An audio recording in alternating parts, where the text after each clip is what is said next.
Hey everybody, this is the Sliders Review, and I'm here today to talk to you about a very strange and bizarre horror movie I literally just watched last night. And I'm extremely disappointed that I watched this movie because, one, I normally don't try to watch movies that are direct to DVD. Well, actually, this wasn't direct to DVD. This was actually direct to streaming, which is just another way of saying direct to DVD, which is another way of saying direct to video, which is another way of just saying kind of like an indie type project. Normally because like some of them are okay, some of them are really bad. It's like, I don't want to waste my time on stuff like that. I'd rather just watch like something like, that's like an actual produced like movie that come out like in theater, like a blockbuster type thing. But because of whatchamacallem, can't really do that right now. And so I took the chance on this one only because like it starred three actresses that I like. So I'm like, okay, I'm gonna give it a go. And I watched it and I'm just like, Lord have mercy. Like, who made this thing? Like a college student? The movie is called Shall We Play? Basically, they tried to be like The Ring meets Light as a Feather, and they failed miserably. Like, it was just written so badly. And I hate saying that because, well, when I looked up to see who directed this and wrote it, it turns out that it was these two women that I've never heard of. Both these women produced and wrote this movie, but one of them did a little bit more than just that. She was also the casting director and she was also the director. And when you look at both their resumes, they've only like written 4 projects. And it's kind of like, yeah, you can tell they're not really like used to doing stuff like this. They're still brand new. So I kind of feel bad ripping them, but it just kind of like, they could have put out something good, but they didn't. Look at the dudes from like Saw. They produced something and made something really amazing. Why couldn't these two do it? I know I'm gonna butcher this one lady's name, Anne Fari. Now she was the casting director, producer, and writer of this. And her other projects are really just like a bunch of like short stories. So like yeah, and there's only like she only has like 4 or 5 projects to her name. So she's very like, inexperienced. Um, and then the other lady, Emma Rain Walker, she's mostly known for acting, but the stuff she's acting in are like small parts, and most of them are uncredited. But she also has a few producing and writing credits, but mostly only like 4. And so it's kind of like, I get it, they're not that experienced, and it's like, just keep practicing. You know what I'm saying? Like seriously, just keep practicing. Like the dude who made like the Back to the Future movies, before he did that one, he was scared of asking Steven Spielberg for another movie because like his other ones that he made with him flopped. But then look what happened. Back to the Future was awesome. And this dude's been making movie after movie after movie of other stuff. So, it can happen. Now, the thing is, when I watched this movie, it's on YouTube. And it's like, they do things that you're just not supposed to do in movies. And not only that, but it's like, okay, first things first. If you're going to make a movie or a TV show, whatever, first things first, you need to know like a specific plan of what your project is going to be like. You need to know exactly what your movie is going to be about, and it's best to stick to one genre and not try to combine multiple ones. And that's the problem with this movie. They don't have a clue as to what they want this movie to be. And part of the reason is because there are 2 writers on there. One person has one idea and the other person has another, and they combine them together and it came out to be this. Most of the time you really just need one writer and then you get a person to revise your stuff. But it's just like, you need to know what it is you're going to make first, and then you do that, and then you stick to it, and you don't deviate from that. When you deviate from that, then you get screwed. And that's exactly what happened in this movie. And Scream, they knew for a fact they wanted to be a slasher movie that makes fun of past slasher movies, and have it be about like this girl turmoil, and like have people always want to like kill her and stuff. And I Know What You Did Last Summer, they knew they wanted this to be a revenge slasher movie. In the urban legend movies, they knew they wanted a slasher that's gonna kill people based off of urban legend myths. In The Haunting of Sorority Row, a TV movie, which is actually pretty good. They knew they wanted this to be a sorority movie where the sorority girls wrong one girl and then she starts haunting and killing them. Final Destination, they knew for a fact they wanted to be a movie where a bunch of people cheat death and the Grim Reaper is coming for them. Now, I've watched some bad movies in my time, you know what I'm saying? And I don't like wasting my time on like, that's why I don't like wasting my time on like direct to DVD stuff or direct to video crap. And it's like, but there are some bad movies that are just like so bad. I'm just like crap. Like even ones that I bought, that I bought before I ever watched them like in theater. I thought like, oh, I saw them in the movie store. This is back when they had like Blockbuster. Yeah, I'll go there. This is back when I was in college. I'll go there. I'll get like a movie, and I'm like, ugh, this sucks. And this, I will literally just like toss it like outside my dorm, and somebody will pick it up. Then there are some movies that are pretty bad, but they're also pretty good that I kept. Like take Sorority Row. Like yeah, that's a bad movie, but there's enough elements in that that makes it good. The plot is actually, this is the remake by the way, not the original one. The plot is actually pretty good. The way the slasher kills people is pretty freaking awesome. Um, when a Stranger Calls, the remake, that was actually a pretty good movie. It's not great. Okay, it is not great. The acting is not all that good. For a slasher movie, where was the blood? Where was the killings? Nobody dies in that. Oh no, one person does. No, three people died. Two kids in the beginning, you don't see their bodies, and then the maid, she dies off camera, and it's like there's no blood, there's no nothing. But I don't think of it as a slasher. I think of it as a good psychological movie. Now the movie Shall We Play? This movie has no idea what it wants to be. Like I said before, it doesn't know if it wants to be a ghost story.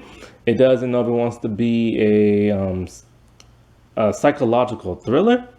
It doesn't know if it wants to be some type of like revenge porn type thing. It doesn't know if it wants to be somebody grieving with the loss of a family member type movie, like a drama. It doesn't know if it wants to be some type of like supernatural demonic type movie. Like it has no freaking clue. So it just shoved all those genres into one movie. Now, I will say this, the premise was actually pretty good, depending on what premise you take from it. Because there's about 5, 6, or 7 of them. And you can make those 6, 5, or 7 different premises into their own individual movies. And if you were to write them correctly and direct them correctly, then it would be pretty good. Another reason why this movie sucked is because it had no budget. Like there were jump scares in this thing, and I'm just like, oh, I'm supposed to be scared right now? That person doesn't look like demonic and everything. It'll help you put like some makeup on them.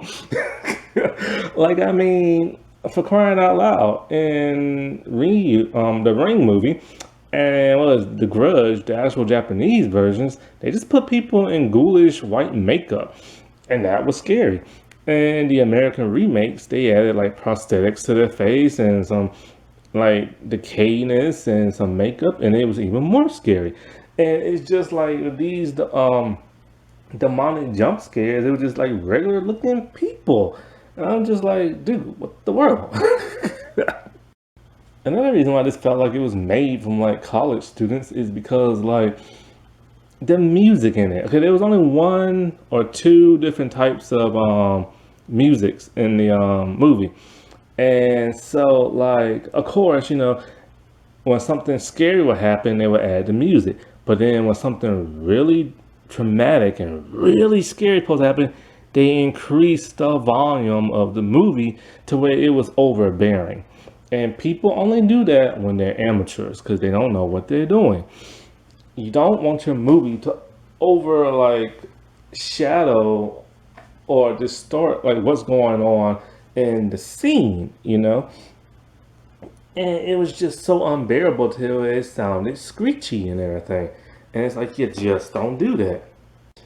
Another problem I have with this was the pacing. Things need to flow correctly. Like you get certain like elements in this movie and told certain things, and then you have to like really remember them towards like the middle and the end of the movie so they can be brought back up and like, oh, okay, well that's why that's the reason, and blah blah blah blah blah and stuff like that. And so you get kind of stagnated because you're trying to follow this story and you're just like, well, what about this stuff I saw earlier? Like, what's that about? Like, you don't bring that back up. And then they do the lazy thing. They tell instead of show. I'm just like, God, don't do that. Not to mention, like, okay, you don't really even know the rules of the game in which you are playing because there is technically like a game you are playing, but you don't really know the rules. You kind of have to use your imagination and put the pieces together when you get clues. Now, I will say the game they play is basically just a Ouija board, but it's on the app, so they do it on their phone. And the problem with that is like, okay, so like I've never played a Ouija board, but I've seen it done before on TV shows and movies like Light of a Feather. And the part of that just seems so fun when you have a group of friends, you put your hand on the little compass thing and you move it around the board like it's moving on its own and you're freaking people out, you know? You don't get that if you play on an app on your cell phone because it does that for you. Another problem I have with the cell phone app spookiness thingy, as I'm calling it, is that they show it on the actual size of the actual stinking phone, and sometimes they push it far back. They rarely zoom in, so you really don't know what exactly you're looking at because they're like when you play the game, it shows you a video. And so it's like, okay, like you're looking at the video, but you can't see nothing because it's a small, tiny screen and they're not really zooming in. The only thing I could make out was a woman doing her hair. Why was she doing her hair? Like, I don't know. Because it's never explained. And so, you know, I mean, at least in the Ring movie, they actually showed you what was on the video, and you had to, you know, figure out. You went along with the movie as they were trying to figure out why this was happening. In this movie, nobody's trying to really figure out, hey, what are these videos about, and why is this exactly happening? You know. Another thing if you want to do to make a movie successful, you need the right cast. For the most part, like I said before, I only watched this because of three actresses. For the most part, it is cast nicely. I probably wouldn't cast the parents in this. I probably would have got other people. They just seem kind of a little bit older than what they should have been. And then there was times where I really wasn't feeling their acting. At times I were.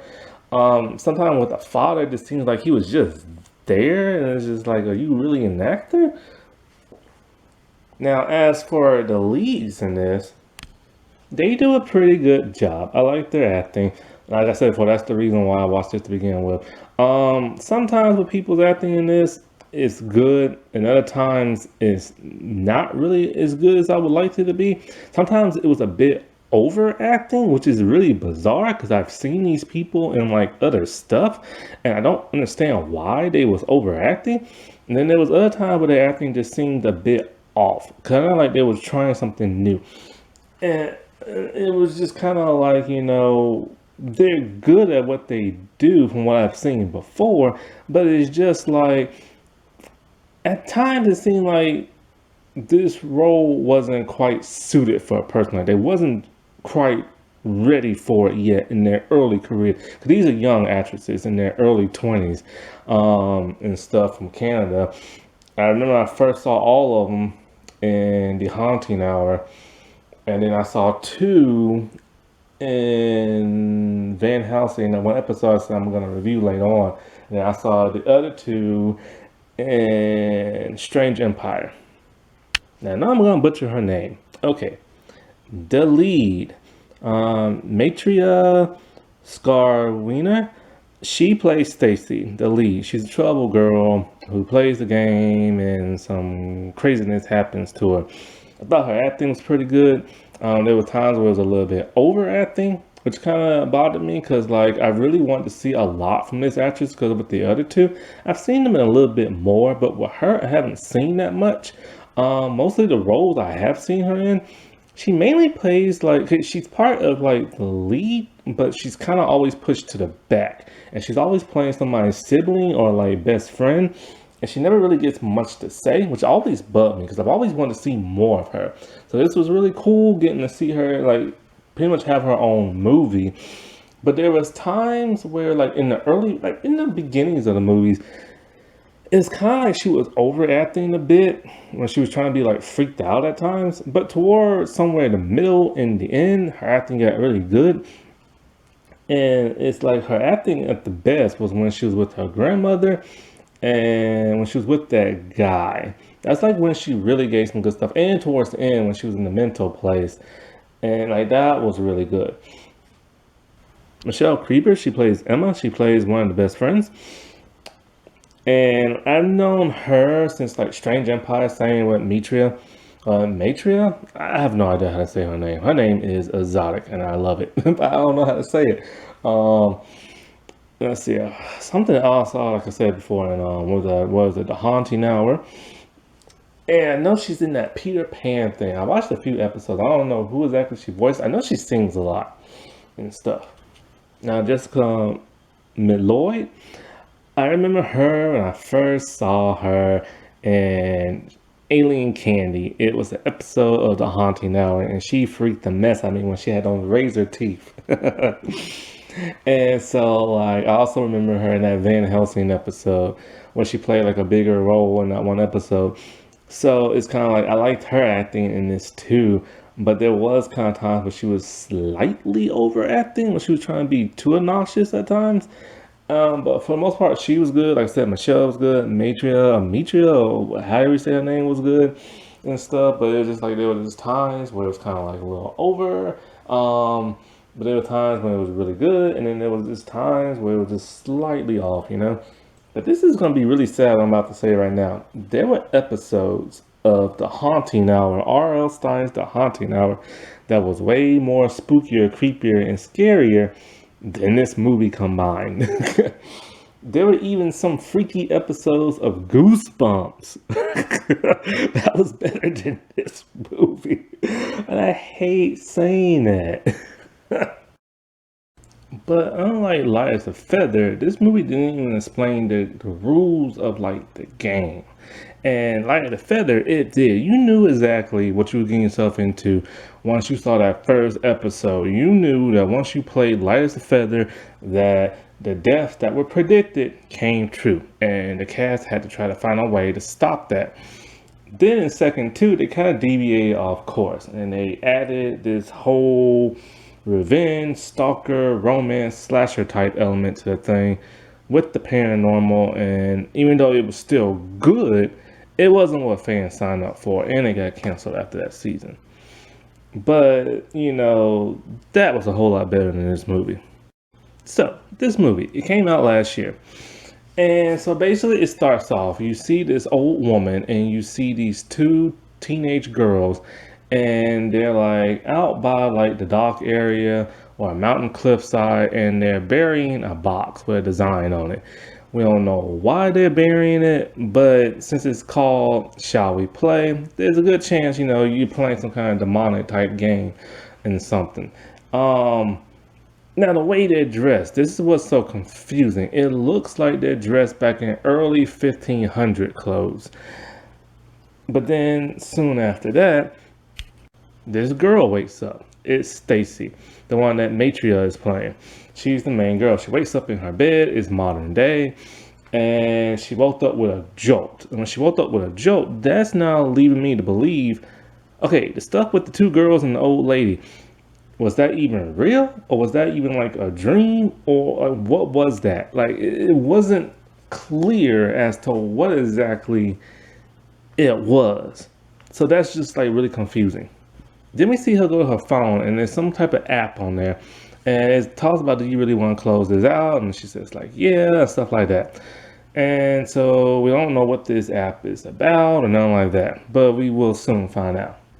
After that, she goes into like the kitchen or the dining room, and she's with her sister, her little sister, and they're eating breakfast. Her grandma has just made her like pancakes and everything, and she's so happy. Her grandma is such like a sweetheart. But then when you look at the grandma's face, it's just kind of like, you look familiar for some reason. Where have I seen that face? And it's like, oh wait, it was the old lady with the two blonde girls burying that box. But then it's kind of like, wait, hold up. The clothes in which they was wearing made it seem like they was in the 19, like, no, but it made it seem like they was in the 1500s. So what exactly is going on over here? You know what I'm saying? Does it explain it? Not right away, which just gets very confusing. So after that, we see Stacy. She's at a psychiatrist's office, and he's talking to her. We don't know exactly why she's talking to a psychiatrist as young as she is, but we start to get a little bit of a glimpse when he asks her, like, he asks her, he wants her to write down like her feelings and stuff. It would help her keep track and remember stuff. And it's just like, oh, okay, so she's forgetting stuff. Well, why exactly is she forgetting stuff? We don't know. Like throughout the entire movie, it's never brought up again that she's forgetting stuff, except for one time in the movie. So you have to like listen to everything very carefully and try your best to like remember everything. Now, while she's talking to him, she's fidgeting with her finger. She's pulling like skin off her finger. You don't see no blood or nothing like that because this is a low budget movie. But she keeps doing it so much that she ends up pulling, I guess, like too much skin. But yet again, you still don't see blood. But then you see her sucking her finger and everything. So, she tells him that she's been having still these vivid dreams. It's always the same thing. It's always the same people. And she's always waking up in like a jolt type thing. So they're like, okay, so the stuff we saw in the beginning of the movie, that was a dream. But why was her grandmother in the dream for? And she said she's never met those girls. So we have no idea. Her mom picks her up, and and her grandma's in the back of the car. And it's just kind of like, her mom's a nice person. Her mom's a worried person. But Stacy's kind of like the, parents just don't understand type thing, and it just goes from that. So then it goes to her meeting like one of her friends in the park, and then she later on meets this guy. Now the guy she mentioned to her psychiatrist, they're not boyfriend and girlfriend yet, but it is trying to see where things are going. She's not really sure what to call them because they basically just hanging out and doing a lot of make out type stuff. So it's like she has like this type of like slumber party kind of thing where her parents are away and she's with her two friends. Now her two friends are, what is the name? Oh, Jess and Emma.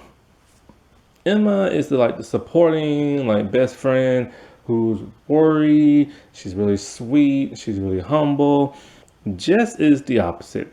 Jess is kind of like the mean friend, she doesn't take things very seriously. She's a little blunt, but she's also very caring. Also, Jess is giving off a vibe, a lesbian vibe. See, and I say this because, okay, so Stacy, when she's laying down on the couch, she's laying down in Emma's lap. Her head, not Emma, but Jess. Her head is in Jess's lap. There's another scene where they are on the couch and Emma is gently stroking her fingers on Stacy's knee in a very flirtatious kind of way. Then there's one scene where she grabs Stacy by the head, looks her deep in the eyes as she's talking to her. Then when Stacy guy shows up, she ends up like kissing Stacy on the forehead. And I'm just kind of like, is there more to her character than what meets the eye? Do they have like feelings for each other? Like what's going on? And this is why I say casting the correct person for the correct role is helpful, because when you look at Emma, Yeah, Emma looks like the type of person who would be a lesbian. Now, when it comes to the clothes and the hairstyle of this movie, that's not the movie's doing. These are the girls' actual looks in real life. Now, when it comes to Michelle Creeper in real life, her sexuality has been questionable. Like people have like wondered, like 'cause she keeps her life pretty private. I think I heard somewhere she was dating this YouTube dude like years ago or something like that, but that was just like probably like a rumor. I don't know if it actually happened in real life or not. But at some point in time, she cut her hair and it looks like this. And this is normally the type of hairstyle, like a lesbian will have, or somebody from the LGBT community, mainly a woman. So it's kind of like people have wondered and speculated. And then last year, she put out this huge, passionate, like, post during Pride Month, but it was just like a picture post with words on it. I don't know if it was her words or not. But then she posted a picture of what appears to be her girlfriend, and talking about how they spent, I forget how many years they've been together. But yeah, and it's kind of a cryptic message. It doesn't say officially, but it's pretty much that, you know what I'm saying? So it's kind of like, okay, because of that, I'm just like, she should have played the Jess character and Jessica should have played like the Emma character. It kind of would have made more sense as, the whole flirtation thing that Jess was doing to Stacy and stuff. And so, okay, before the girls show up, right? Stacy's like laying down and she's starting to get like think these weird like visions and start hearing this weird knock at the door. And it's the pizza guy. And so we got our first jump scare. And I was just kind of like, that's a jump scare? Like, was I supposed to jump? I didn't know I was supposed to jump. I know the music changed, but nothing else really changed. Like the guy just grabbed her by the arm and kind of used like a demonic type voice, but weird look on his face, but he was still about as normal could be. And I'm just like, if you're gonna give a jump scare, commit in some kind of way, like change the camera focus, change the filter, probably put some makeup, like some scary makeup on the person. Um, Give us time to digest it in. Let us know what it is we're about to be looking at before it happens. It's kind of like you don't really expect it to come. It's just kind of like, well, what is that? He just looks ordinary. So anyway, the girls are hanging out, they're chilling, and Emma's reading a book, and she finds a sheet of paper, and the sheet of paper has this like weird like rhyme to it, talking about like this demonic box, and you shouldn't go looking for it, and this paper was written in 1950, like 1959, and so it's kind of like. So then, what's the name? Jess is kind of like, ooh, we should go looking for this box. So they go looking for it in the house. Well, what makes them think this in the house? But anyway, they go look for it in the house. And then they find the box. And when they open the box up, there ain't nothing in it. I'm just like, okay, this is supposed to be a demonic game movie. And the box is supposed to be the key, but the box is freaking empty. And even like Jess's reaction says it all. Like this is pretty much anybody who watches this movie is just thinking like, what was that crap? So when they go back, they see a picture on the floor. They don't know where it came from. And so, when what's her name? Stacy sees like, the picture, she's like, oh my God, it's the girls that I keep seeing like in my dreams and blah blah blah blah blah. And she has no idea who these girls are. And so they figured the picture must have been like in the book. And then so she has another nightmare because she falls asleep on the couch. And it's the girl telling her, like, play the game. And so when she wakes up, she was talking about, like, she told them, like, oh, she just had this weird dream, this demonic crap. And they're like, you know what you should do? A seance. And so they get her to download one on the app on the phone. And then they find out, oh, wait, I like that on the way this one looks. It's the Shall We Play one. And they're like, oh, you already downloaded on your phone. And she's all like, I don't remember. That's the app that we saw early when she woke up in the movie. Also, okay, so she don't remember downloading this thing. That's her memory loss. You gotta remember crap like that because throughout the rest of the movie, she has her memory intact. So what was the point in saying she has memory loss if we only see that happen one time? Her forgetting that she downloaded this app. How many people have done that? I know I have, so that's not really nothing, you know? And I just don't understand the writing in that. So they play the game and they ask her a question, and it spells out the name Tracy, which is known as the main girl. And it's kind of like this is the part where the Ouija thing on like an app is just weird. You don't get that same vibe or feeling. It's gonna get used to seeing that in like computers and video games and smart devices because you know that is the logical solution to go. Because you know, like old demonic board games when you see in movies, they're actual a board game. Because people actually play board games. Now everything's digital, so it's kind of like you just kind of gotta get used to that, and it's gonna take a while. But it's just for right now, I'm just not feeling it. And then the lights go out, and then all this strange freakiness start happening. Thing like things kind of start shaking a little bit. A glass pitcher breaks on the ground, and it's the picture of Stacy and her grandma. And they still not explaining, you know, the whole grandma and dream and all this other crap and the two girls. So then Stacy guy comes over, right? And this is the part where the movie takes a very bizarre turn. It's like I said before, they don't know what they want this movie to be about. So the girls leave, and the guys over there, and they're drinking. And then I know I see her drink. I don't remember if I see him drink, but it gets to the point where she starts to get sleepy. Uh-oh. And so he takes her up to the bedroom, carries her up there, and puts her on the bed. They start making out for a little bit, but she don't want to make out because she's falling asleep. Uh-oh. It sounds like some Bill Cosby mess up in here. So then, being the nasty dude that he is, he basically goes on her and stuff. And so he's like making out and touching her while she's passed out asleep. Like he's like on top of her, just like kissing her and like grabbing her and stuff. But then he stops and he's pissed off because he's frustrated. So then, this is where it gets more creepier and disturbing. He takes off her pants and he pulls them down slightly and he just gets on top of her and he takes and then he okay, you don't see him do this part, but he lifts her shirt up and he takes pictures of her boobs. Now one, that's wrong, period. And two, if he was gonna do that, he had to like get on top of her and straddle her, you know. Then this is where it takes a more disturbing turn of the events. He calls his two idiot friends. They come over. Then they all start taking pictures with her, like perverted little pictures, where they're all like posing with her and all kind of like stupid stuff, right? Then when she's in her underwear and stuff, they write like nasty stuff on her stomach and a Sharpie calling her a slut and all this other stuff. And so they're just taking pictures and they're in the pictures too. And then of course, what do? Like a typical high school type crap.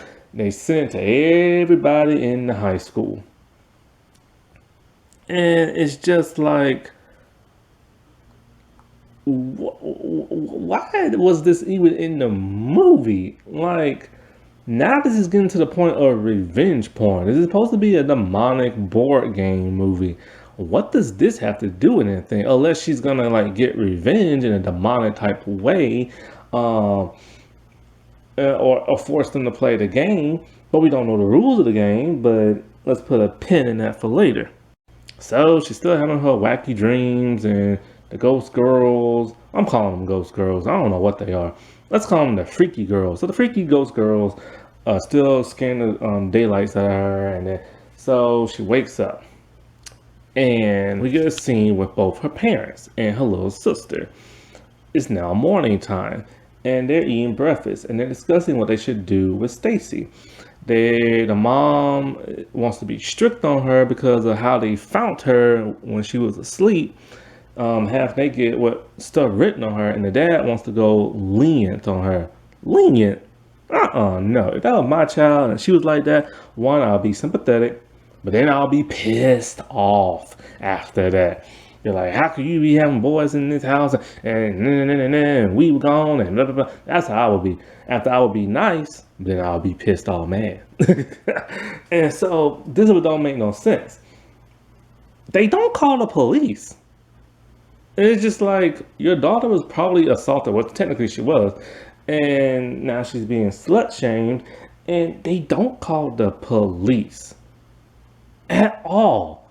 What the world kind of writing is that? So this movie jumped from being some strange psychological type thing to a mentally like distressed memory type thing to like this demonic type thing to now a revenge type porn thing, and then now a serious drama crime type thing where the parents don't do nothing, but they just want to deal with how they're gonna talk to her. What? So like Emma and Jess, they're in like Emma's place, and they're talking about like the pictures they now seen, and Emma's just kind of like, oh my god, I can't believe this is like so wrong, and Jess is kind of like, oh, I bet she did it, and it's just like when you see the way these pictures are taken, she's clearly past knocked out. How could she do something like that? But she doesn't. She wants to believe the worst in her, and it's kind of like, okay, this one don't make no sense. In this entire movie, there's no evidence that Stacy is some type of slut or no type of whore. So what will make Jess assume that just because of these pictures? Now in Scream, when Sydney was in the bathroom and she overheard them girls calling her a slut, that made sense because even though Sydney isn't that way, people assume she is that way because of her mother. Her mother has a very salacious past of cheating and underage boys and sleeping with tons of men and stuff like that. So that made sense to have that in that movie. But in this movie, there's like no evidence of whatsoever of that. So that makes no sense. This is just bad writing. So like they text Stacy when she wakes up about the pictures and stuff, and she's like, "Oh my god, I can't believe it!" And then so she takes a shower to wipe all that stuff off, right? And then we see, well, before she takes a shower, it's the Ghost Girls again, and they keep telling her, "Play the game, play the game." I thought she already played the game. Why she has to play it again? What exactly is the game? We still don't really know. So she's in the shower and she's wiping off all the like Sharpie marker stuff. And we see somebody open the shower door and grab her by the waist. It's the freaky little Ghost Girls. And when they grab her, they leave behind like burn marks and finger in the form of a finger, a hand on her skin. Gee, I wonder what that reminds people of. The Ring movie? So as she's about to go to Emma's place, she sees the guy Mark, the guy who she used to mess with, like kiss and make out, that was about it, and his two idiot friends. She randomly finds them as she's walking through like the streets and everything. It's like, gee, that's so convenient. So she's pissed off, she's mad, she's in his face, she's pushing, shoving him, and all this other stuff. And then she goes to Emma's place. She's hysterical, she's crying, she's upset. Emma's consoling her. Jess is being a skank and everything to her. And then so like she tells them that she's been seeing these freaky girls and how they grabbed her and that she has these burn marks and all this other stuff. And I think they tell her you need to do like some type of like ritual type thing with sage or some crap like that. So then on her way back home, she sees the grandma and they have like a chat and everything. Then when she gets to her house, she turns the lights off and she has some candles, she has some sage, and she's doing some type of like voodoo, spiritual, like ritual type something to get ready to bag heebie-jeebies, you know what I'm saying? And so like she's doing that, and then her friends show up. Or maybe the Ghost Girl show up, I can't remember which one. But anyway, her friends eventually do show up. And when her friends show up, that's when she goes all exorcist on people. And she's flipping out on the bed. Of course, no budget, so she's just spazzing out on the bed. It freaks them out. Jess is like, screw this, I'm leaving. And then so she tries to open the door, it's locked. She tries again, and the door handle burns her hand. So then both girls going all this hollering and screaming. The mom tries to go up to the room, but she can't get in. She touches the handle, burns her hand. And then so they call the police. Now the parents called the freaking police. Not because her daughter was assaulted, but because the people screaming and hollering in a locked room. So then this is where things get a little more freaky. Okay, so Jess and Emma, they leave, and the cops are in the room. Stacy is now possessed by who? Like, I don't know. I'm probably gonna assume it's probably one of the two ghost girls, but I don't think so, because it just doesn't make no sense. Oh, wait a minute. Before I get into this part, let me get into this other part. So, before Stacy started spazzing out and freaking out and everything, her and Emma was having a chat, and Stacy mentions her grandma, and Emma said, "Jess, Stacy, your grandma has been dead for a year."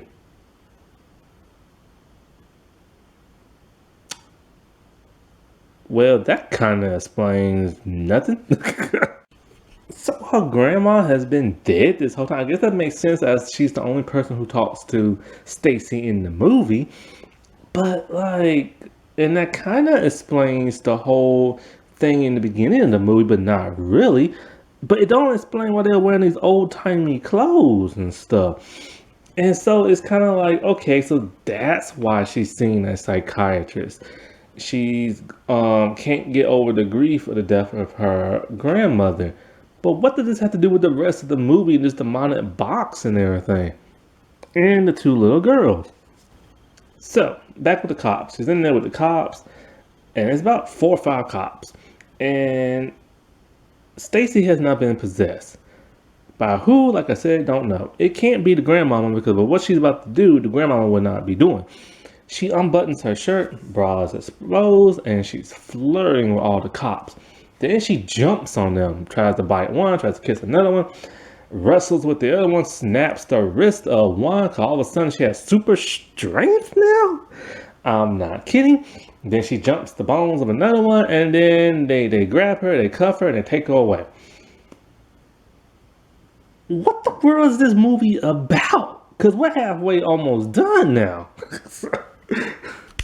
So she wakes back up in the crazy place. They pump her full of drugs. She's tied to the bed. She's freaking out.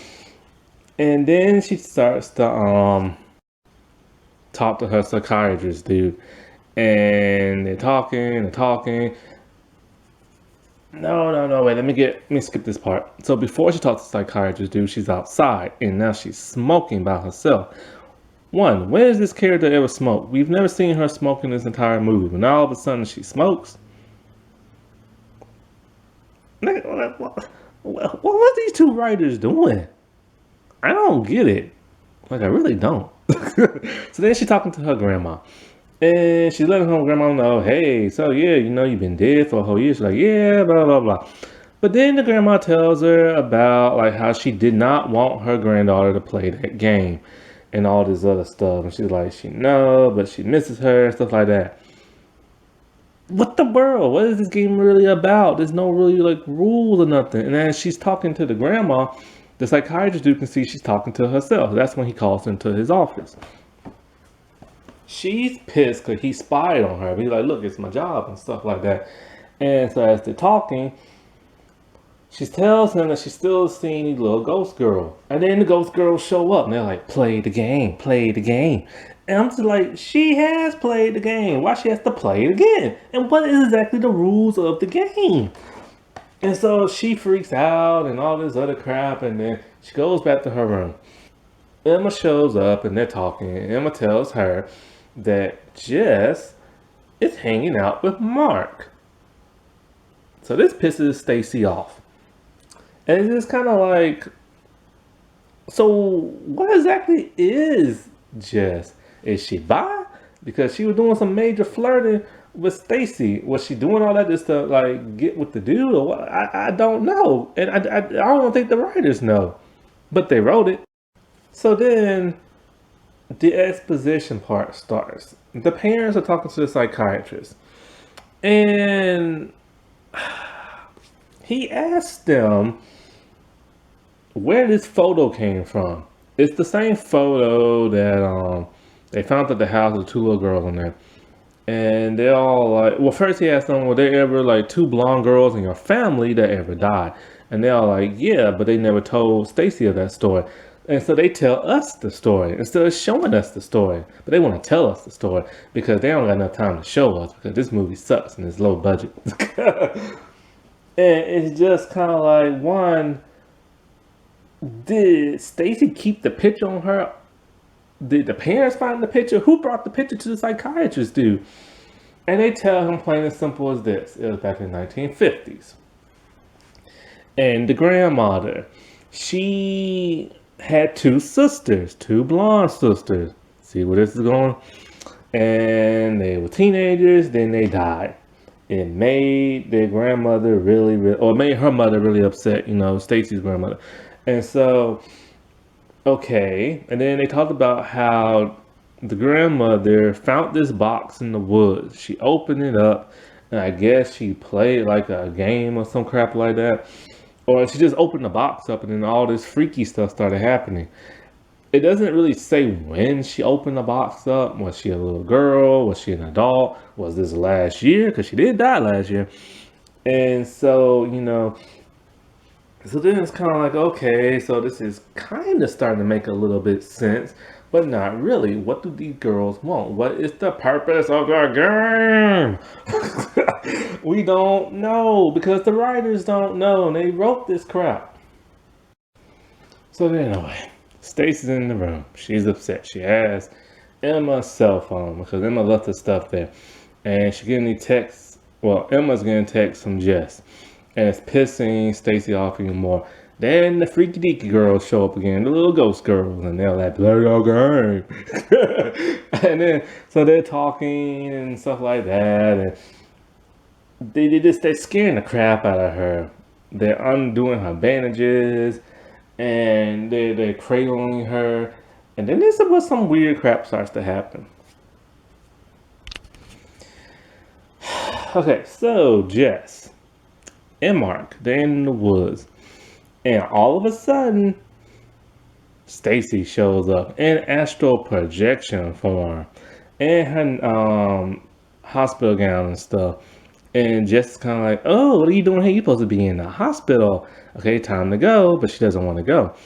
And then she's like, all right, well, I'm going to leave. And so she leaves. And then so Mark is there. He's like, oh, man, this ain't what it looked like. And blah, blah, blah, blah, blah. And stuff. And then so Stacy just takes her finger, put it on Mark's lips, and he dies.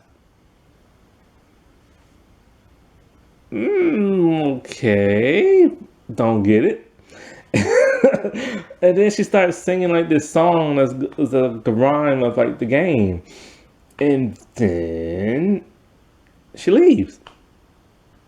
And then we see the freaky deaky girls in the woods. Then we see the picture of the freaky deaky girls in the woods. How they get there? Like, I don't know.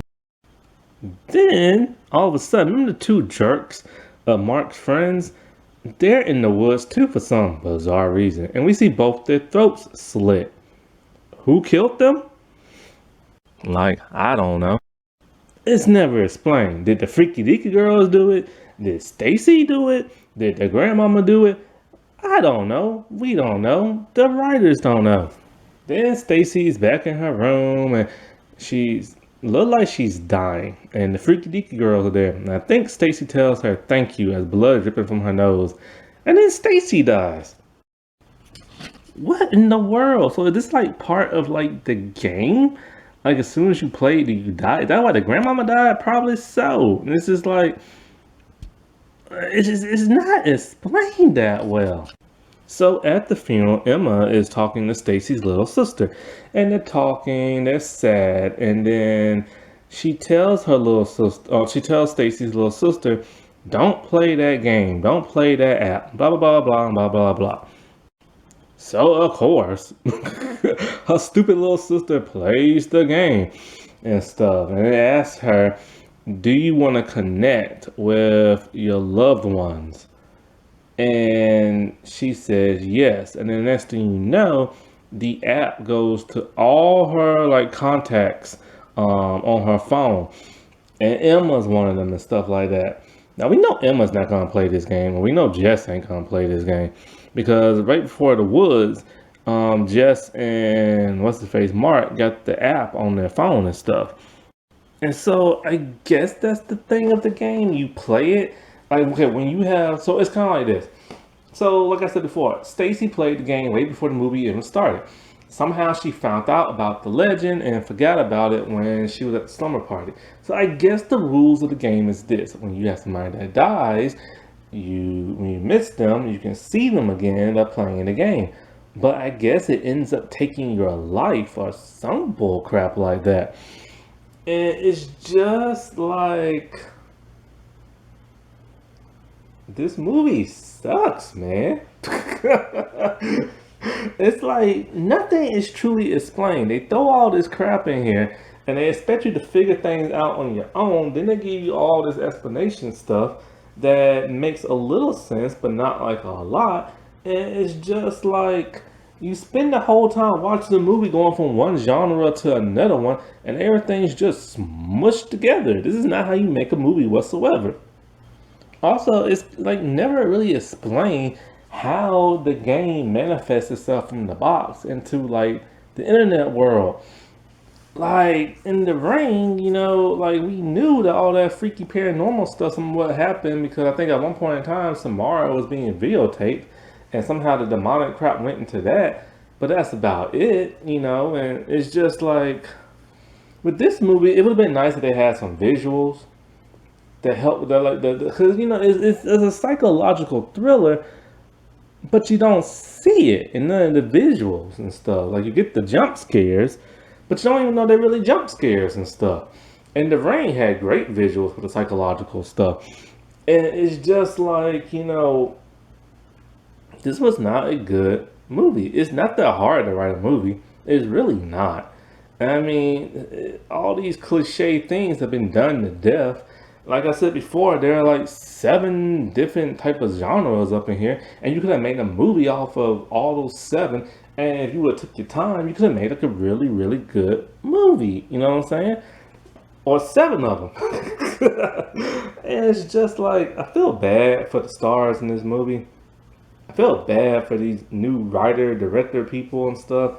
It's just they clearly don't know what they're doing, and they're trying their best. And in a sense, they funded it themselves. It's just like they wanted their vision to come out, but what exactly was their vision? Like I get the idea they wanted to be like have a twist and have it be different than what you normally see. Cause like I said before, everything's cliche now. Everything has been done now. But sometimes you have to stick with the old ways. But when you do try to do your own thing and have a twist to it, you gotta make it into a good twist. You know what I'm saying? Because if your twist fails, then your entire movie fails. It doesn't even matter if the movie's like even half decent. If that twist is no good, then everything's ruined. Plain and simple. Because it's like, okay, if the grandmother played the game and she's dead, and that's why Stacy's able to see her, then why didn't the grandmother ever act evil? Why did them 2 girls all of a sudden act evil? And who possessed Stacy? Who gave her that super strength? And it's just like, it's never, ever stinking explained. And it's interesting that it went down that bloodline, but it doesn't explain why they were dressed in old-timey clothes. The clothes they had on was not 1950 clothes. That was some 1500s mess right there. And it's just like, I just don't get it. This is why you don't have 2 writers for a movie. This is why you do smaller projects until you get to the bigger stuff, Like Kathy Ann, she did a bunch of like indie stuff and short movie stuff, and then she got a huge blockbuster movie with Birds of Prey, and we all saw how that turned out. Mark Webb, he did a bunch of music videos, and then all of a sudden he does like the first Amazing Spider-Man, which was pretty amazing. It was pretty cool, but there was some flaws in it. And then that second crap came out, and that's why he wasn't experienced. And it's just like, And this is why I don't like paying money for crap. Alrighty, well, I'll talk to y'all later. Bye.